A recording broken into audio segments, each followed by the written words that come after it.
ನೀವ್ ಯಾವತ್ತಾದ್ರೂ ಅಬ್ಸರ್ವ್ ಮಾಡಿದೀರಾ? ಯಾವತ್ತೇ ಮಂತ್ರ ಚಾಂಟ್ ಮಾಡಿದಾಗ್ಲೂ ನಿಮ್ಮ ಮೈಂಡ್ ಫುಲ್ ಕಾಮ್ ಆಗೋಗುತ್ತೆ.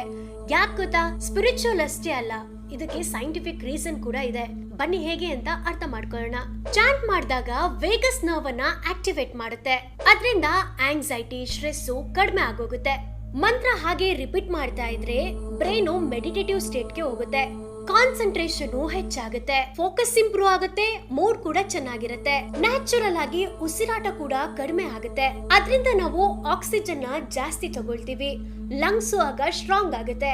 ರಿಸರ್ಚ್ ಮತ್ತು ಸ್ಟಡಿಗಳ ಪ್ರಕಾರ ಚಾಂಟ್ ಮಾಡಿದಾಗ ಕಾರ್ಟಿಸೋಲ್ ಹಾರ್ಮೋನ್ ಅಥವಾ ಸ್ಟ್ರೆಸ್ ಹಾರ್ಮೋನ್ ಕಡಿಮೆ ಆಗುತ್ತೆ. ಹ್ಯಾಪಿ ಹಾರ್ಮೋನ್ ಅಂದ್ರೆ ಸಿರೋಟಿನು ಜಾಸ್ತಿ ಆಗುತ್ತೆ. ಅವಾಗ ಓವರ್ ಆಲ್ ನಮ್ಮ ಆರೋಗ್ಯ ಚೆನ್ನಾಗಿರುತ್ತೆ. ಸ್ಟ್ರೆಸ್ ನ ಬೇಗ ರಿಲೀಸ್ ಮಾಡ್ಬೇಕಾ? ಹಾಗಾದ್ರೆ ಒಂದ್ಸಲ ಮಂತ್ರ ಚಾಂಟ್ ಮಾಡಿ ಎಕ್ಸ್ಪೀರಿಯನ್ಸ್ ಮಾಡಿ ನೋಡಿ. ಮಿಸ್ ಮಾಡದೆ ನಿಮ್ ಸ್ನೇಹಿತರಿಗೂ ಶೇರ್ ಮಾಡಿ. ಈ ರೀತಿ ಮತ್ತಷ್ಟು ಅಪ್ಡೇಟ್ ಗಳಿಗಾಗಿ ತಪ್ಪದೆ ನಮ್ಮ ಪೇಜ್ ಅನ್ನು ಫಾಲೋ ಮಾಡಿ. ವಿಡಿಯೋ ಇಷ್ಟ ಆದ್ರೆ ಲೈಕ್ ಮಾಡಿ, ಮ್ಯಾಕ್ಸಿಮಮ್ ಶೇರ್ ಮಾಡಿ, ಕಮೆಂಟ್ ಬಾಕ್ಸ್ ಅಲ್ಲಿ ಏನಂತ ಕಮೆಂಟ್ ಮಾಡಿ. ಧನ್ಯವಾದಗಳು.